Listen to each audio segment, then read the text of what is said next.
teams you could consider either a toss-up or games they should win. I think this is a team that could go on a run in November.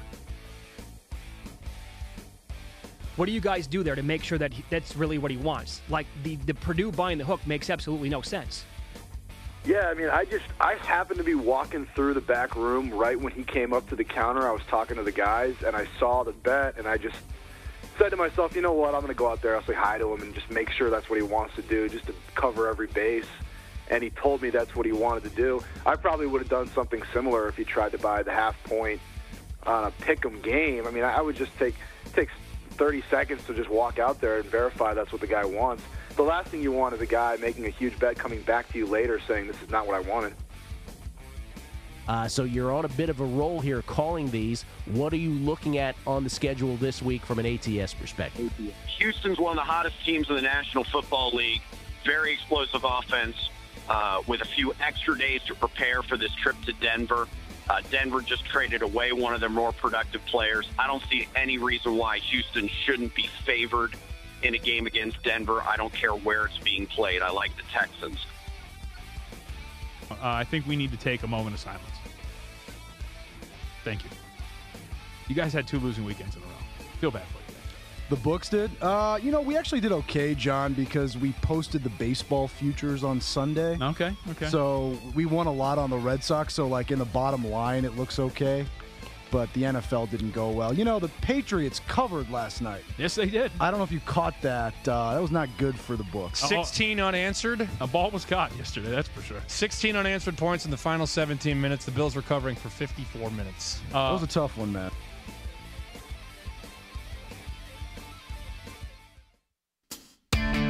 This is a numbers game with Gill Alexander, broadcasting only on the Vegas Stats and Information Network. He's one of those idiots who believe in analytics. Analytics, statistics, and more are used to win wagers, and Gill has every number you need to cash your tickets. Now, live from the VSiN studios in the South Point Hotel and Casino, it's Gill Alexander. Hour number 2 of a numbers game right here at VSiN. It's the Vegas Stats and Information Network, Sirius XM Channel 204. It is a numbers game where sports betting analytics live, actionable sports betting information. Matt Jones in for Jorge this morning. Matt has been with us all week long, doing big things for us. We appreciate it. Before we get to Aaron Schatz from Football Outsiders, I just wanted to wrap up, put a bow on this admittedly, let's preface it by saying, admittedly ridiculous conversation that comes up every few years when there's a really good college team and a really bad pro team. And they say, what if these two teams got together? What would the line be? And so we talked about it with football. They were saying, John Murray over at the Westgate was saying, all right, so Jeff Sherman made the line. If the Buffalo Bills played Alabama, he's got Buffalo at either minus 28 or minus 28.5, which, by the way, is lower than it probably should be because it's old man strength against boys. Then we hypothetically were talking about basketball, and we saw Duke play one game, and they're just ridiculously good. And they're all freshmen, right? So someone on Twitter just pointed out, by the way, they're like, yeah, if it was like college basketball teams back in the day where they stay 4 years, maybe it's a more competitive game. So briefly, I flirted with, okay, what if it was the Cleveland Cavaliers, right? And you said, Matt, that Jeff actually posted a line for the Cavaliers versus this version of the Duke Blue Devils, and it wasn't nearly as high as I would think it would be. What was it? Cavaliers minus 22.5. Yeah, I would take the Cavs, man. Me too. I would take the Cavs. By a lot. Those kids are like, they just got out of high school. 22.5, really? I'll take the Cavs. What's the limit on that? Let's bring him in. Sorry you had to endure this discussion. Ladies and gentlemen, from Football Outsiders, the creator, the founder of the innovative statistical juggernaut that is Football Outsiders. It's my friend Aaron Schatz. Good morning, Aaron. So if you've got the Bills and Alabama and the line is 28, who is the Bills quarterback? If you hear Sean McDermott tell you right now, it'll be Josh Allen, hopefully, this week. Okay, if it's Josh Allen, then I think I'd take the Bills. If it's Nathan Peterman for 28, I might take Alabama. Take the points with Nathan Peterman. Wow, that says it. Yeah, he's going to hand over the ball a couple of times. So well, they may only lose by 21. Well, let's start right there. I guess I didn't intend to start here, but this is the perfect segue into your DVOA ratings in terms of putting some of these teams this year in historical perspective. And first of all, DVOA, for those who are unfamiliar with Aaron's proprietary stat, defense adjusted value over average. Team success, calculating a team success based on the down and distance of each play during the season, and then calculating how much more or less successful each team is compared to the league average. Basically breaking down every single play of the NFL season to see how much success players achieved in each specific situation compared to league average. So the Buffalo Bills, we'll start there. We all know they're really bad at football on the offensive side of the ball. Tell us just how bad, Aaron. Well, our numbers go back to 1986, and in 33 years, this is the worst offense we've ever seen through 9 games. Once you adjust for era, right? Because offensive numbers are higher now than they've ever been before, and you have to adjust for that. Right. The Bills get to play by the same rules as everyone else, right? All those rules that have made offense easier, the Bills get to play by those too. Once you adjust for that, they are the worst offense of at least the last 33 years. They are the number 2 defense in the league right now by our numbers. And their offense is so bad that overall we have them as the worst team. You have the Bills' defense as the number 2 defense in the league. Wow. Yes, trailing only Chicago. Wow. By the way, that Buffalo Bills, Aaron has them as the worst offense through 9 games in the history of Football Outsider stats, which go back to what, 86, you said? Go back to 1986, yep. All right, well, Alabama just got steamed. Just want to point that out. It's just money on Alabama. Now, to the flip side of that, obviously the Kansas City Chiefs offense has just been fabulous. Where do they stand historically in your numbers? Right now, we have them as the 3rd best offense ever through 9 games, and that's partly because they had such an amazing game against Cleveland. It didn't seem like it, but if you watched, it was just long touchdown drive after long touchdown drive, efficiency, lots of double-digit yardage plays. It sort of hit DVOA's sweet spot. So that jumped their rating up, and they now come out as the 3rd best offense since 1986 and the 9th best overall team, even though they have a below-average defense.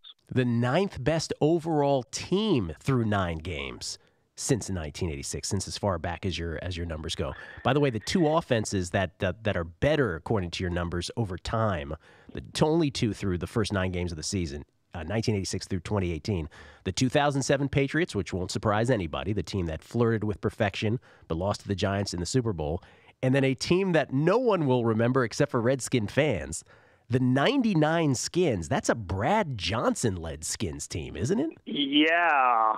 The offense sort of fell apart in the second half of that season, but in the first half of the season, they were winning games 50-21, 48-22, 38-36. They lost one game 41-35. They were just totaling up the yards week after week. A 500-yard game, 3 400-yard games, and then it kind of fell apart in the second half of the season. Although they had another 500-yard game near the end of the year.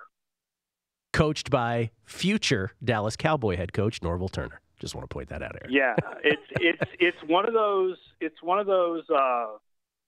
games where it's one of those seasons where a team just sort of plays. Their defense wasn't very good, so the offense would keep scoring, but the defense wasn't doing well, and so they only finished 10-6. But all right. Pretty powerful offense. So Brad Johnson, Stephen Davis, Michael Westbrook, Albert Connell. Albert Connell reference. Wow, that's digging deep Westbrook right there. and Connell both averaged 18.3 yards of reception. Oh, man. Michael Westbrook he did not like playing football, I think, and ultimately he didn't love the sport. But yes, Stephen Davis was the key cog. Talking to Aaron Schatz here, head of Football Outsiders, also an ESPN insider. You can follow him on Twitter at FO_A Schatz. Schatz spelled SCHATZ. Let's get to modern day then, 2018 football. You wrote a piece at ESPN, Aaron, recently here, simulating all 32 NFL teams and trying to determine their playoff odds. Some interesting things in here. I'll let you tell me what you thought the most interesting of that group was. Well, the most interesting thing I thought doesn't apply anymore, and that is that we had Carolina with higher Super Bowl odds than New Orleans, even though New Orleans had higher odds to make it to the Super Bowl or to win their division, because we had Carolina higher in our ratings than New Orleans That is probably not going to be the case after this week. Probably not. Carolina went out and got completely throttled last night by Pittsburgh. I mean, the good news for Carolina is that is the best possible loss you can have, right? The best loss you can have is a road loss to an out-of-conference team. That's the game, right? You're not expected as much to win on the road, and that game probably counts less in tiebreakers. Mm-hmm. So if they were going to have a loss, this is the one to have, but it was bad. And you get extra rest now, too, right? So it's like really the best possible loss you can have. You know, you get extra rest to come back from it, too. It's sort of, you can forget about it if you can compartmentalize it, basically, is what you're saying. Right, and their next few games are not difficult. I mean, at Detroit, Seattle at home, at Tampa Bay, at Cleveland. That is a pretty easy stretch. Then they end in the division with New Orleans twice and Atlanta over the last 3 weeks. I didn't intend to focus on the Skins like this, but the Skins, 5-3, top of the NFC East, decimated by offensive line injuries, Aaron. Sean Laval and Brandon Scherf, their starting guards, donezo for the year. Trent Williams and Morgan Moses are always dinged up. And yet, so for those of us, the sort of conclusion that most people are coming to is it's just not going to hold up. They were kind of a paper tiger anyway. And the Eagles are, let's face it, the Eagles are Super Bowl champions. They got the better quarterback or the more reliable one, at least from what we saw last year when he was healthy. No knock on Alex Smith. But you're saying not so fast. Well, some of it, I think, depends on how much do you judge Philadelphia by what they've done this year versus what do you judge Philadelphia by what they did last year. And the fact is, this year, Philadelphia has not been a very good team. They're only 20th in our ratings so far. Now, that's higher than Washington and, of course, higher than Dallas, but it's still only 20th. The Philadelphia defense has declined a lot in the last 4 weeks since they lost free safety Rodney McLeod to injury. They've had other injuries, the receivers. They've had injuries on various parts of the team. They haven't had what Washington's having, where there's one position group that gets decimated by injury. The Eagles' injuries have been more evenly spread around. But Washington is a bit of a paper tiger, but they're a bit of a paper tiger that still has a game lead and an easier remaining schedule. And so I ran another simulation in which I dropped Washington's rating to sort of try to make up for all of the injuries that they're having. And even in that simulation, Washington wins the division more often than Philadelphia does. Even if I dropped Washington, basically, we don't normally adjust for offensive line injuries. So I did a simulation where we sort of assumed that they had the starting quarterback was injured. And even after doing that, they still win the division 47% of the time, Philadelphia 38% of the time. Even though they have 5 of their last 8 games on the road, they just have a much easier schedule. Philadelphia has to play at New Orleans and at the Los Angeles Rams. Not good. That is true. Schedule matters so much, man. It's like all these people who were betting on the Giants before the season started to win the Super Bowl. No team moved in futures markets more than the Giants. I'm like, have you seen their first 7 games? Have you seen this? So schedule? Washington might win the division at 9-7. But I mean, you're talking about an Eagles team that's 4-4, and that's 2 pretty likely losses to go on the road to New Orleans and go on the road to the Los Angeles Rams, which means they've really got to win out in the rest of their games to win their division. Aaron, I never promote your podcast. Shame on me. You do so many other things. Obviously, Football Outsiders, ESPN takes up most of your time, but you do a podcast called the Off the Charts Podcast, available where all podcasts are distributed. MVP debate. Something came up on your podcast that was very interesting. Obviously, the usual suspects here, Mahomes and Gurley, lead the list. I even throw out Drew Brees as a sort of sentimental pick here in the late stages of his career. I mean, no sign of slowing down, but you get the idea. At his age, he's certainly a guy that might get some love. You've got a 4th name that nobody's thinking about. Well, we weren't thinking about it either, but what we were doing on the podcast was discussing some people who have talked about this, and that is the idea that the most valuable running back in the league, not the most valuable player, but the most valuable running back in the league is James White, not Todd Gurley. This comes from the folks at Pro Football Focus, I believe. They've done some research. If you look at expected points added, and there's no question that the passing game is more important than the running game. And therefore, the sort of theory is that most of the value of running back comes not from running the ball, but from there being receivers and pass blocking. And, of course, James White has been the most valuable receiving running back this year. Now, my response to this is not James White not as an MVP candidate, but that I think this is a good statement as to why running backs in general shouldn't be MVP candidates. Why Gurley might not be. Right. Interesting. Yeah. What you need to have is two awards, and they have two awards, and I think they need to differentiate them clearly. Most valuable player is the player who's most valuable to his team. That will always be a quarterback. That's just how the game of football works. The most valuable players in the league are quarterbacks. It's never going to be anything else. The other position you can have is best offensive player, right? Offensive player of the year. And if you make the definition of offensive player of the year, the player who at his position is the best compared to other players at his position, then I think the offensive player of the year is Todd Gurley. Because even if you are judging running back, receiving may be more important than rushing, but you've got to judge running backs on their own merits. And when you judge running backs on your own merits, that involves rushing. That's a large part of what they do. So if you ask me who's been the best running back in the league this year, I don't think it's been James White. I think it's been Todd Gurley. There's also something to be said for the fact that you can play Todd Gurley on pretty much every down, whereas James White is somewhat specialized, right? But I don't think Gurley is truly an MVP candidate. Your MVP has to be a quarterback. Those are the most valuable players in the NFL.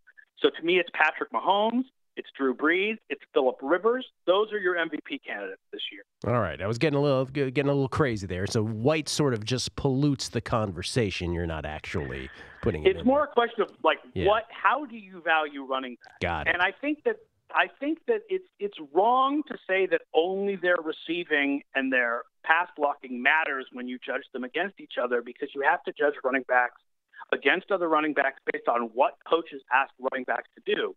But I do think it's a good explanation for why the most valuable player has to be a quarterback. All right, let's rapid fire here. You've got the team with the biggest beeline towards the number one pick in the draft as?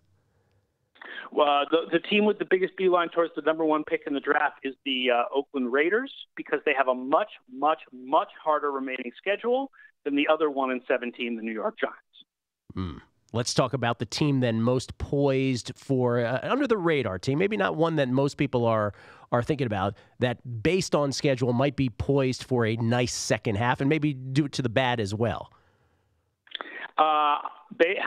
Say hello to the 6th seed in the AFC, your 5-4 Miami Dolphins. Oh, no. Oh, man. That is not Based exciting. Based on future schedule, their future schedule is the easiest in the league.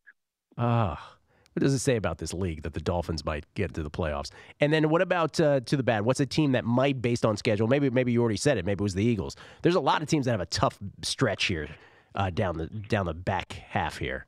Who's a team that we might not think will collapse, but that is set up for that? Minnesota Vikings. Oh. The hardest schedules in the second half of the year belong to Oakland, San Francisco, Cleveland, which are all bad teams, whatever. Right. And the Minnesota Vikings. Minnesota has 4 road games left out of 7. That includes trips to New England and Seattle. They still have to play Chicago twice, plus they host Green Bay. Now, interestingly, they host Miami, so that's a game that's more of a likely win for Minnesota and loss for Miami, despite the schedule strength of the two teams. But yeah, Minnesota's schedule was the easiest in the league so far this year, and it is the second hardest remaining. They've already taken care of the Cardinals, the Jets, the Bills, the 49ers. None of the teams remaining on their schedule are anywhere near that easy. Interesting. Miami to the good, Minnesota to the best. So for those thinking in the futures market of getting frisky with the Vikings, maybe pause on that and reevaluate. All right, I leave you with this then, Aaron. It's a really good news for Chicago, because Chicago is tied with Minnesota in the standings, but Chicago's schedule is a lot easier over the second half of the season than Minnesota's is. And I think the other interesting note about Chicago that you point out, Aaron, now on your Twitter at FO_shots is that difference between Kansas City's got the best offense, Chicago's got the best defense, but it's not two equal things. Like Kansas City's offense is just so much better, so much more to the good than Chicago's defense is. Right, and that's generally how the range of offenses and defenses are going this year. And therefore, when you talk about a team having a bad defense, if their offense is powerful enough, it doesn't hurt them that much. That's what's going on with Kansas City. That's what's going on with New Orleans. The Rams' defense is not as good as people expected, but their offense is so powerful that it doesn't matter. And that explains why Atlanta is starting to make a move, because Atlanta's defense has been really, really, really bad. But if it just improves a little bit, their offense is powerful enough that they can make a move at 4-4. Yeah, and they're getting players back, aren't they, on defense, too? And they're getting players back. Deion Jones should be coming back, and they added Bruce Irvin, who got cut by Oakland, which gives them another pass rusher. How are your preseason projections for playoffs looking at the halfway point? Pretty good? Well, our projection that Jacksonville was going to fall apart looks excellent. Nice job. Our projection that Dallas was going to be a surprise playoff team looks not excellent. Not so good. Not quite as good. That's right. Well, you win some, you lose some. Let's leave with this, Aaron. I don't usually ask you about individual weeks of games because your stuff is so interesting from a macro perspective. But this slate of NFL games, more than half the games this week are with spreads of a touchdown or greater. So it's one of these weird kind of weeks. Is there a game or games you look at based on your numbers and the spread, and you're like, oh, I think I might put a little play on this one? Yeah, we've got 3 best bets this week. The first was my upset watch column for ESPN this week, which is the Giants over San Francisco. The Giants are 3-point underdogs on the road, and I think that that's because people are confused by nationally televised games. If you look at nationally televised games, right, San Francisco had one amazing performance and the Giants had one awful performance. If you look at the rest of their games, San Francisco's lost to Arizona twice, and the Giants keep playing good teams close. I also like Chicago minus 6.5 at home against Detroit, which is not as good as its record. And I like Cincinnati as an underdog 5.5 on the road, not on the road, at home. A home 5.5-point underdog to New Orleans. Even without A.J. Green and maybe without Vontaze Burfict? Even without A.J. Green, coming off their bye week, though. Yes. Okay. Right? You get a bye week bonus. You get a bye week bonus for the Giants as well. So Giants catching 3 at San Francisco in a Monday night barn burner. I think we can all agree on that, Aaron, that description. It's betting that game is the only reason to care. Yes. It's the only reason to care. Unwatchable if you're not, or if you have fantasy implications or something. Chicago given 6.5 right now, hosting Detroit under the 7 now, so even better. And the last one there, Cincinnati at home, off the bye, getting 5.5 right now against the Saints, who are flying high after their win over the Rams last week. Aaron Schatz, the head of Football Outsiders, also catches great stuff over at ESPN. ESPN Insider got his podcast, the Off the Charts podcast, and again on Twitter at FO_shots, or A shots, excuse me, at FO_A shots, SCHATZ. Did I miss anything, Aaron? Did I leave anything out? No, man. I think we have promoted all the promoting. All right, promoted all the promoting, and who knows? Maybe Seth Meyers will have him on the Late Late Show one time in the future again. Make a. We're looking for it for next year. I'm trying for it for next year. That's right. Big late night star as well. Aaron, thank you for the time, man. Appreciate it as always. All right, man. We'll talk to you soon. All right, Aaron Schatz, the best over there at Football Outsiders. We'll talk global football next. Paul Carr on a little Premier League action. You want picks in that? We got picks for that. Action on the way right here on A Numbers Game at VSiN.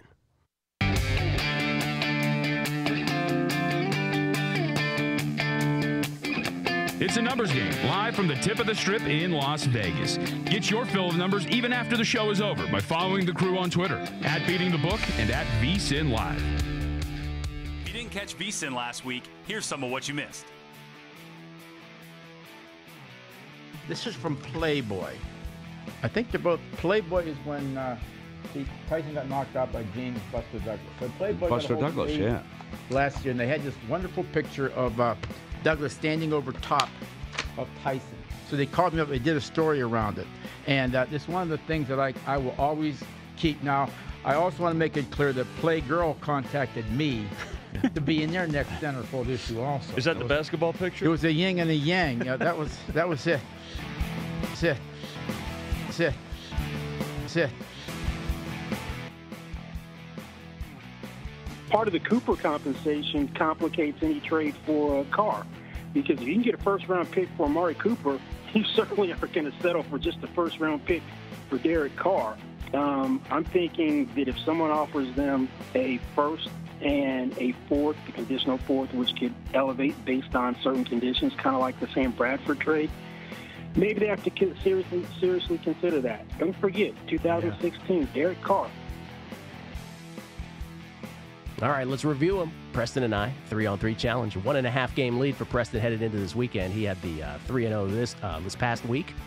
I'm very chalky on the left. Michigan laying 10.5 against Penn State at home. Oregon laying 10 against UCLA up in Eugene. And Alabama laying 14.5 on the road at LSU. Preston a little more creative. He's taking Baylor in the points against Oklahoma State. That's 7.5 points.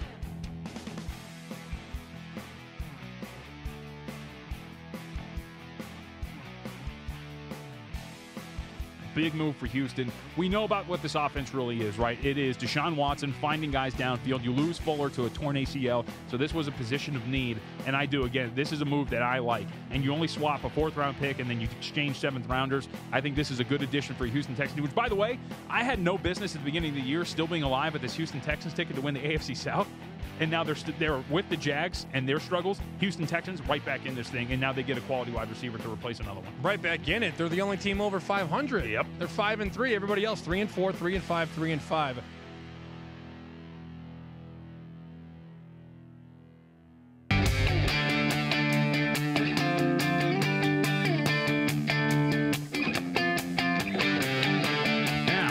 To a numbers game with your host, Gill Alexander, broadcasting live from our VSiN studios in Las Vegas. Back on a numbers game where sports betting analytics live actionable sports betting information. It's Gill Alexander. Matt Jones in for Jorge. Let's talk global football. When we use the term football, we're so geocentric. We just think we have the only football. Nope. It's the beautiful game, loved by the entire world. I'm talking soccer. Let's talk Premier League with our friend Paul Carr over at True Media Networks. Good morning, Paul.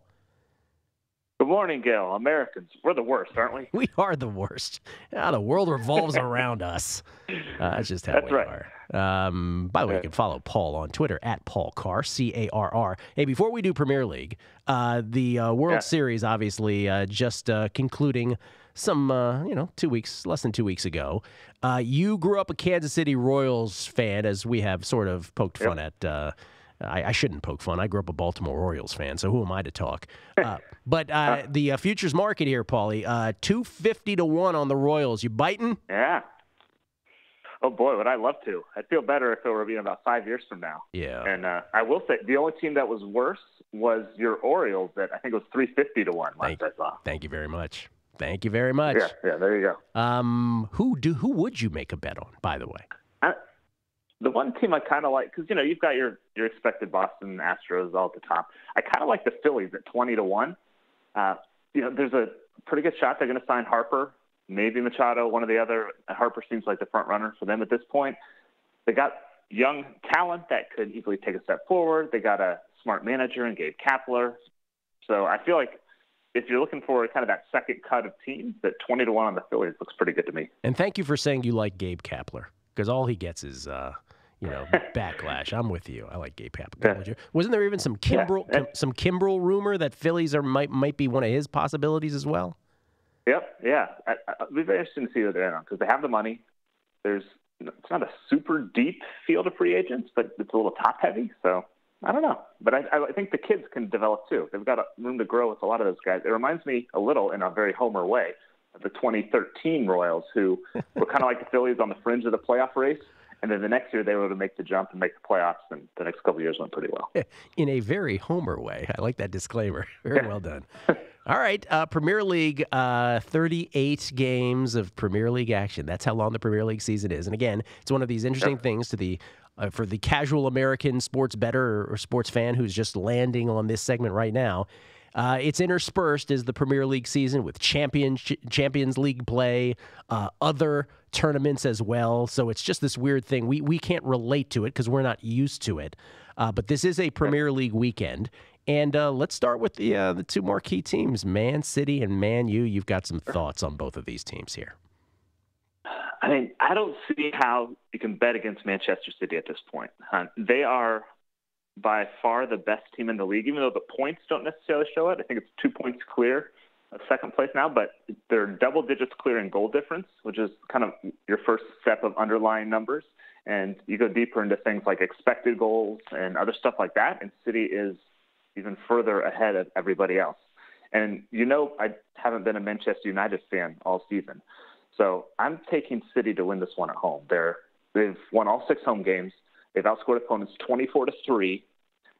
And every stat or metric, like I said, has been far better than the league, especially Manchester United. So I got Manchester City to win at -230. And, I mean, I'd probably take them as high as -300 if I had to. And you have a thought on the total as well? Yeah, I mean, it's very tempting to take the over in this and parlay it with a win. I'm probably going to separate these out just because there's always a chance with a Jose Mourinho coach Manchester United team that they're just going to park the bus in classic Mourinho fashion and decide we'll only lose 1-0 or we'll try desperately to have this be a 0-0 game. But, I mean, City has scored a ton of games. 5 of their 6 games have gone over 2.5 at home. 5 of 6 United road games have gone over 2.5. So I like the over in this one as well. I'll take them separately, but City win and the over are the two things I'm looking at for this one. Are you a fan? I forget, Paul. Are you a fan of one team over any other?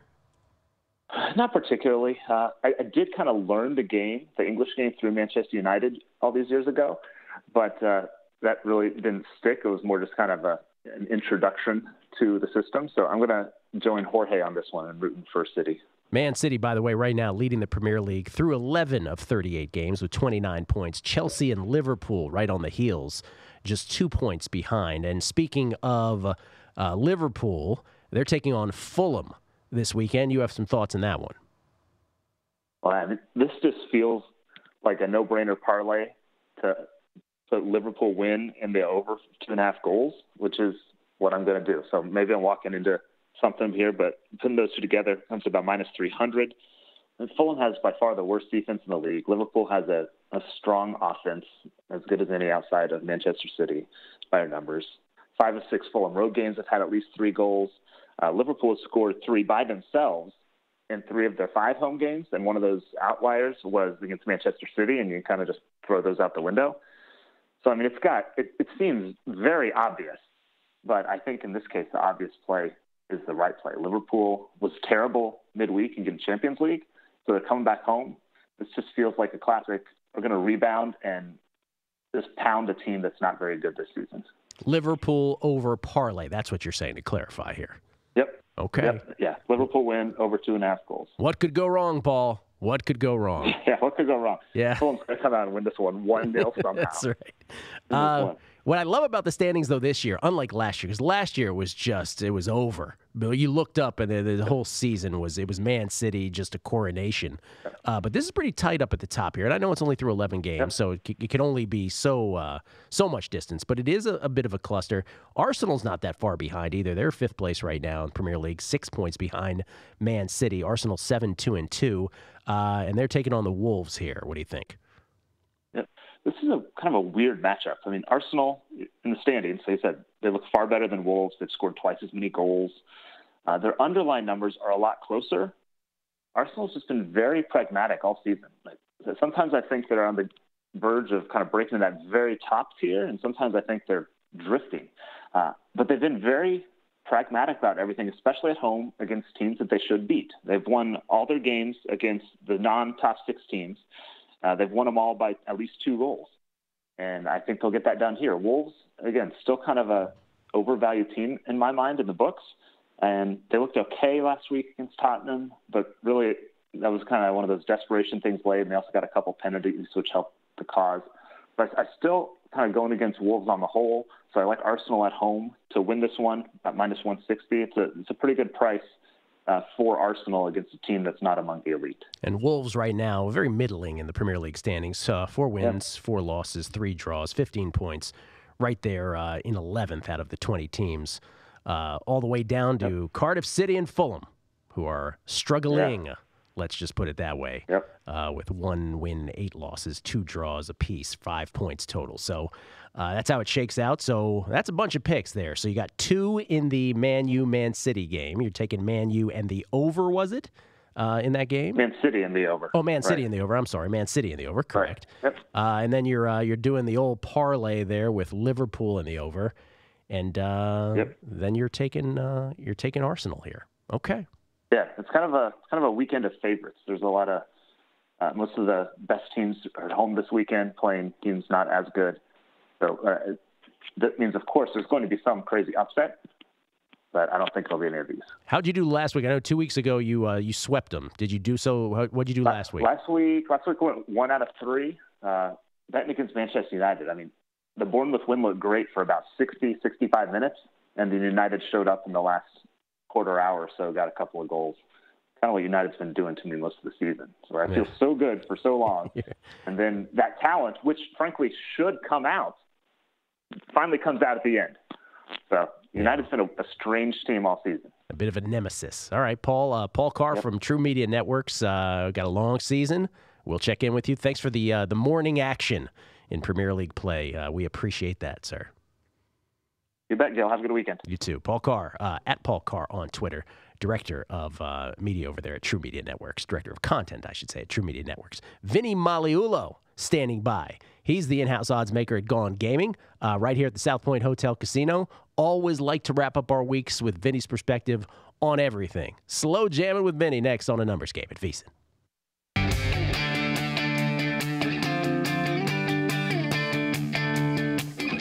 It's A Numbers Game, live from the tip of the strip in Las Vegas. Get your fill of numbers even after the show is over by following the crew on Twitter, at Beating the Book and at VSiN Live. If you didn't catch VSiN last week, here's some of what you missed. Your top 5 in college better than perceived: Oklahoma, Ole Miss, interesting, Maryland, Purdue, and Louisiana Lafayette. One of the teams that stood out for me there, though, is here's Ole Miss. Ole Miss is a very potent offense, and on my effective scale, they're actually averaging 44.3 points per game. The last 4 games, I believe they're 5-3 now, and their last 4 games are teams you could consider either a toss-up or games they should win. I think this is a team that could go on a run in November. What do you guys do there to make sure that that's really what he wants? Like the Purdue buying the hook makes absolutely no sense.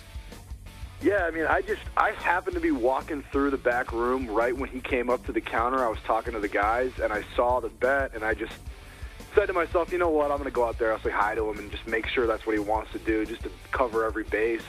And he told me that's what he wanted to do. I probably would have done something similar if he tried to buy the half point on a pick'em game. I mean, I would just take 30 seconds to just walk out there and verify that's what the guy wants. The last thing you want is a guy making a huge bet coming back to you later saying this is not what I wanted. So you're on a bit of a roll here calling these. What are you looking at on the schedule this week from an ATS perspective? Houston's one of the hottest teams in the National Football League. Very explosive offense with a few extra days to prepare for this trip to Denver. Denver just traded away one of their more productive players. I don't see any reason why Houston shouldn't be favored in a game against Denver. I don't care where it's being played. I like the Texans. I think we need to take a moment of silence. Thank you. You guys had 2 losing weekends in a row. Feel bad for you.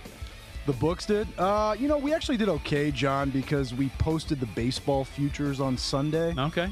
So we won a lot on the Red Sox, so like in the bottom line, it looks okay.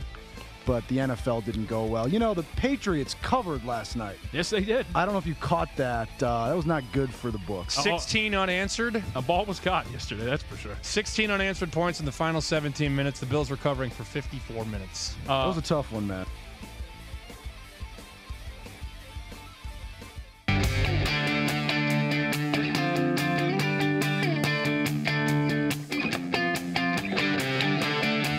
Back to A Numbers Game with your host, Gill Alexander, broadcasting live from our VSiN studios in Las Vegas. At the risk of fending off assassination, I want to promote Ron Flatter's Racing Podcast.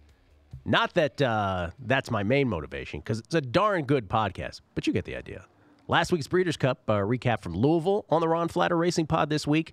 And John Sherva of the LA Times, trainer John Sadel of Classic winner Accelerate are the guests. It's the Ron Flatter Racing Pod, available from Apple, Google, Stitcher, and vsin.com/podcasts. You can access it there as well. Ron has phenomenal guests on the Ron Flatter Racing Pod, which he puts out at least once a week, if not 5 times a week sometimes. No, it's just one.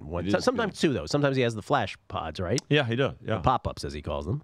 And great stuff. Ron Flatter Racing Pod. It's a very good podcast. Ron, he does really good work on the on his podcast regarding horse racing. He does indeed. And that voice right there is the slow jamming voice, ladies and gentlemen, of Vincenzo Maliulo. Vinny, good morning. Good morning, Gill. Happy Friday, buddy. Happy Friday to you. Of course, the weekend started last night, right, in our world. Yes, it did. Good result college-wise for the house. I mean, so Pittsburgh, Carolina went your way. Pittsburgh, Carolina, because the straight bets went to the Panthers. I mean, 4.5 to 3.5. And then the NC State Wake line went the other way too. 3 points. Yeah, 17, 19.5 here, 20 in a lot of places. So that was good. But listen, here's what gets a little deceiving on Thursday night. Don't forget, Steeler teasers are off to the races. You know, Steelers plus 3.5, or 3, depending on when they were made. Kind of get the teaser train rolling this week. Those who are teasing through 0? Yes. Who are in good shape now. But overall, good result, good action. Bettors did well on the Bucks last night. The bet against the Warriors last night. We were talking about this a little off air, you and me. Did you watch part of that game? I watched part, and I think Draymond Green, and I think you'll agree. Yeah. Maybe, certainly he can score, he can rebound, but his emotion means a lot to that team. He influences a game. They seem, and again, long season. Yeah. Pros, a little disinterested maybe sometimes. Listless. Right? They had no answers. Right. I mean, they had no answers last night. Now, that's the kind of game you tuck away, because when they go to Milwaukee, it may very well be the opposite result. Yeah, I mean, well, let's couch this by saying, let's put this all in perspective. They're still 10-2, right? Yeah. But they got beat by 23 on their home court yesterday. Gave up 134. Yeah. The Bucks did anything they wanted to do. Yeah. By the way, Jorge Mondaca just walked into the studio, ladies and gentlemen. He is alive. Jorge Andres Mondaca, ladies and gentlemen. Just want to point out that it's a big moment on this week of the show. Looking very dapper. Looking very dapper. Sharp. Vinny, we were throwing something around, and I want to preface this again. Yes. Every time I have this conversation, you have to preface it by saying, we realize this is a ridiculous conversation, but people love talking about this, and I'm completely springing this on you. Hold on. Let me tell you what it is. I'll tell you what it is. Yes, please. This has got to be a professional team against a superior college team. So, you are correct. Right? Alabama versus the Bills. So-and-so. Duke already versus... Well, because Jeff Sherman made these lines. I was on yesterday with Brent. We were chatting about that when Jeff sent that in. Right before that, Jimmy and I, Jimmy Vaccaro was in. We were talking. And I said, well, you start at 14. So let me make folks understand what I mean by that. Typically, when you're making a match, when you're making a price on a pro game, right, you're looking at both teams, and you're starting at the proverbial 0, where their power rating is, and then you go from there and you adjust from there. Forget power ratings and that. You start at 14 and work your way north. Mm-hmm. Okay, you don't start at 0, you don't start at 3. So I think Jeff, what did he say, 28.5? 28.5. I heard 35 today. John said 35, and Jeff said, I think, thank you. Look, I don't really get caught up a lot in it, Gil, because it's so hypothetical. But let's remember this. And I remember the days of when UNLV UNLV's basketball team was superior. Let's go 1990, 91. And remember, they won the title in 1990 in Denver. And in 1991, their only loss was in the semifinal against Duke in a rematch of the title game from the previous year. The conspiracy game. And everybody that year was, well, what about, the Rebels against pick a team. Right. Okay. Mm-hmm. And a pro team would destroy, of course, the greatest, of course, college team. You're talking about men against boys. Well, that's why I was so surprised, though, because we did the thing. He also put out a line for the Cavaliers versus Duke. Duke, who's played one basketball game, right? Exactly. Right. These kids, and they're 18. Mm-hmm. And he said 22. I was like, oh, that's all. Again, on the Cavaliers. you could almost name I really don't spend a lot of time trying to break it down because it's not. First of all, it's not going to happen. And again, the men against boys aspect of it, the speed alone and the power.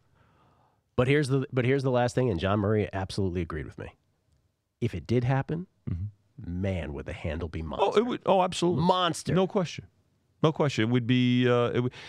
Remember, Gill? There was a time when the during the summer, one of the first football games of the summer. It wasn't the Hall of Fame game. I think it was actually before the college All-Stars. Right, played old school, real old school. Played. Football. The defending champs, NFL, or they played a pro. I remember specifically the college all-stars, right? I remember reading about this in books. Yeah, yes. I mean, I'm dating myself a little bit, but literally, I mean, I remember, I think the Bears, particularly on a game. It's funny you say that because I do remember thinking it was the Bears who played. Yeah, Bears versus the college all-stars. And listen, you could tell even then that, and this was. Back in the early 70s. This is when people didn't work out, right? You just they were toying with them. Old man strength, Vinny. Get away, kid. Old man strength. By the way, Gambling Engineer on Twitter tweeted me. He goes, back in the day when good college players stayed 3-4 years, the best college basketball teams would still lose to bad NBA teams, but it would be a lot closer than it would be now. Like put that early 90s UNLV team out there with the worst NBA team of the day. Anyway, Cavaliers 22.5, according to Jeff Sherman, over the Duke Blue Devils. I'll take the Cavs. I'll lay the point. Yeah. All right. So something that is actually happening, but it has no interest whatsoever. And I just want to confirm that you're getting Are you getting any? How many bets have been placed on Tiger versus Phil? There were more bets, Gill, in the first couple of weeks than we've seen in the last 3 or 4 weeks. Honestly, and don't forget, because when it was announced, it was a pick'em. There was a move to Tiger, and he's about anywhere from $2 to $2.20, depending on where you're at. I think here at the South Point, he's 2-1 now. But initially, too, there was a lot of excitement, and we were excited here to book it because we thought that we didn't know it was going to be a pay-per-view event. Right. We didn't know that the public was not going to be allowed to go. We were really excited about the fact that this was going to happen. Tiger was on the uptick. He was playing, started to play really well. Phil was playing decent at the time, and so there was a lot of interest in it. I think, honestly, the fact that it's now a pay-per-view event. I think it's soured a lot of people, frankly. It literally, if you wrote a playbook of how to mess up this event, it was check by check, right? Thought they might be putting up at least part of the money themselves, too. That was the first thing. And that was another, that's another thing. You're saying, wait a second. They're just... Not their money, pay-per-view, right? Nobody on the course. I mean...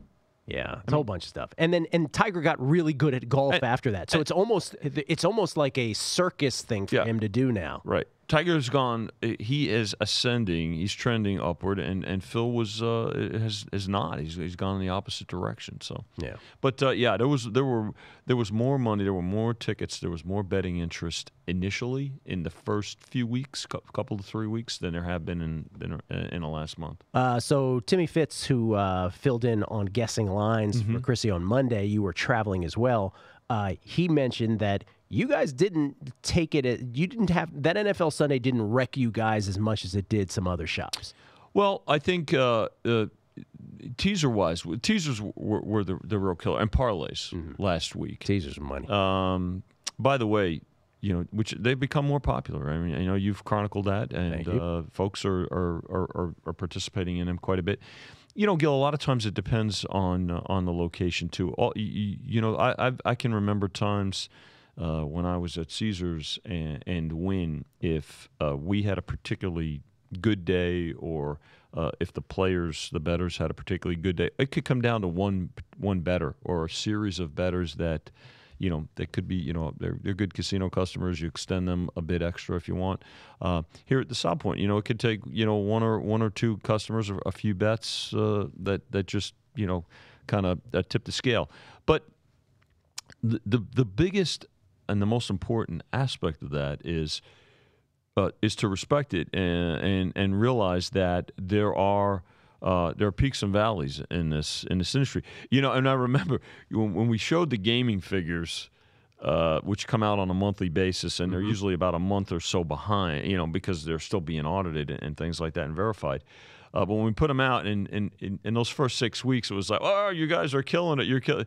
I'm like, it's just like you're watching the game and quarterback is dropping back and the graphic pops up. Has not thrown an interception in 300 consecutive attempts. And then the next words that you hear over the TV are, and it's picked off. Yeah. Right? I mean, it's so... Well, because you've had seasons here recently. Nevada has had seasons here recently where September went great, October okay, and then November, December, January, lose. It's a very streaky business. Yeah. And I think one of the adjustments, I'm glad you brought it up, because let's take it to where it is in a more current and now national, if you will, or a more national perspective. With 5 other states now that have sports wagering, and one in particular that's gotten into it in the last few weeks, where the players, the bettors, have really done quite well. They're saying, wait a second, I thought this was going to be this, this great. Well, hold on a second. It is great. Sometimes the bettors do win. It's okay when they win because they're going to come back and bet even more and reinvest. And they're going to take advantage of the other offerings you have around your property, not just the gaming offerings, but food and beverage in particular. If you have a resort that has other amenities, whether it's a spa, hotel rooms, or restaurants, whatever, things like that, they'll take advantage of it. You've got to measure it in terms of quarterly and annual results. That's the key. Stand by. I want to ask you where you're taking the most action here this weekend, football-wise, pro and college. Vinny Maliula right here on the Numbers Game at VSiN.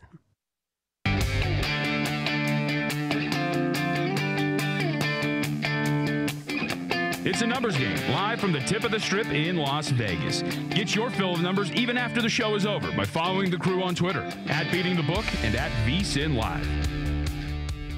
If you didn't catch VSiN last week, here's some of what you missed. This is from Playboy. I think they're both. Playboy is when Tyson got knocked out by James Buster Douglas. So Playboy Buster got a hold of Douglas, last year, and they had this wonderful picture of Douglas standing over top of Tyson. So they called me up. They did a story around it, and this is one of the things that I will always keep. Now, I also want to make it clear that Playgirl contacted me to be in their next centerfold issue also. Is that the basketball picture? It was a yin and a yang. That was it. That's it. Part of the Cooper compensation complicates any trade for Carr, because if you can get a first-round pick for Amari Cooper, you certainly aren't going to settle for just a first-round pick for Derek Carr. I'm thinking that if someone offers them a first and a fourth, the conditional fourth, which could elevate based on certain conditions, kind of like the Sam Bradford trade, maybe they have to seriously consider that. Don't forget, 2016, Derek Carr. All right, let's review them. Preston and I, 3-on-3 challenge. 1.5 game lead for Preston headed into this weekend. He had the 3-0 this past week. I'm very chalky on the left. Michigan laying 10.5 against Penn State at home. Oregon laying 10 against UCLA up in Eugene, and Alabama laying 14.5 on the road at LSU. Preston a little more creative. He's taking Baylor in the points against Oklahoma State. That's 7.5 points.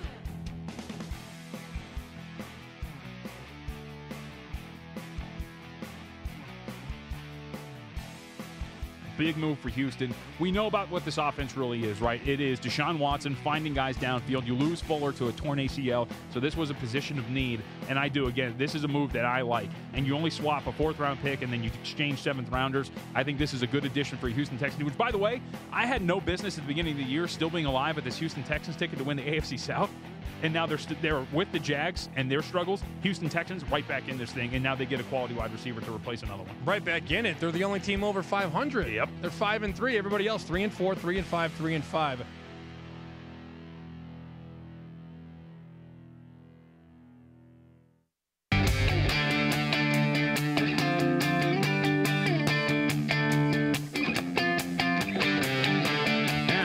To a numbers game with your host, Gill Alexander, broadcasting live from our VSiN studios in Las Vegas. If you took the under on 25 seconds for the amount of time it would take for Jorge to bully Matt, you're cashing the ticket. That's right. Easy money. Jeez. Iron fist in here already, back again. It's Gill Alexander. Vinny Maliulo is here, slow jamming the bets. What do you have, Vinny, in terms of your biggest action, college and pro thus far heading into the weekend? Well, let's look at a few of the game. I thought there'd be a little bit more, and perhaps there will be later on. Oklahoma State, Oklahoma, Bedlam, 17.5. Game 151, 152 on the rotation. It's a little bit of a little bit there. I think there'll be. I think the fact that it's a bigger number than a lot of folks thought it would be. I mean, a month ago, but poorly titled as Bedlam when it's 17.5. Yeah. Though it could break out. Northwestern at Iowa. Iowa from 10 to 11.5. So a move to Iowa. What's interesting about Northwestern is if you look at them in the last couple of years, as a favorite, they've not been good to the bettors, but as an underdog, they have been. Mm-hmm. So that game is generating some interest. Mississippi State, a 2-point move to Mississippi State. 26, Alabama opened 26, now 24. And see, Florida State, a little bit of a move. I guess maybe that's got a little bit to do with Book not playing this week for Notre Dame. Winbush will be under center. Mm-hmm. And, of course, another big win last week by Notre Dame, but pretty focused too, right? That game's down to 16.5 off the 18 opener. Utah move at all for you with the injuries? Let me find that game. Oh, against Oregon? Yeah. Actually, Utah, 161 and 162 on the rotation. I like to give that out for folks so that makes it easy for me to find. Easier for a little bit of a move to Utah here. Just to Utah. Point. Yep, 3.5 to 4. How does that make any sense? South Point numbers. Just thinking out loud. Seriously, how does that make any sense? You like the 4. Well, I mean, like at some point, you're right. Right? Mm-hmm. Like. Why is it going that way? You're losing players. Here's a game, Gill. I think this will get some interest here. 219, 220. Ohio State at Michigan State. You've got Ohio State 3.5 on the road. That has not moved. I thought that, and I think there still will be. I think there'll be some interest here. I like Ohio State. Do you? Yeah. I think there's some folks out there too that like Michigan State as well in this particular spot. But I think those are, but look, it's still early. What about pro here real quick before we go? Quite a bit of activity here. To the Bills, don't be shocked if we see, we'll see Josh McCown, right? Josh McCown and perhaps Josh Allen. You might see Josh Allen. Yeah. So from 8 to 6.5.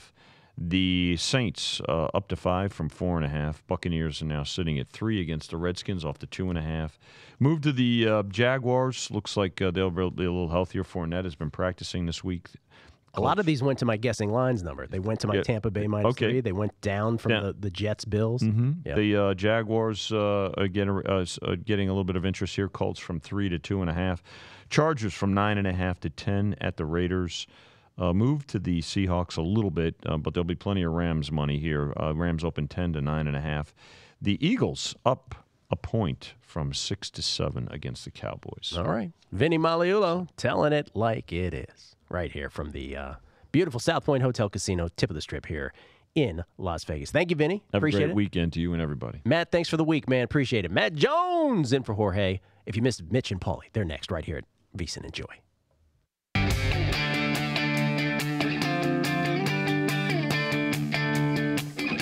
It's a numbers game, live from the tip of the strip in Las Vegas.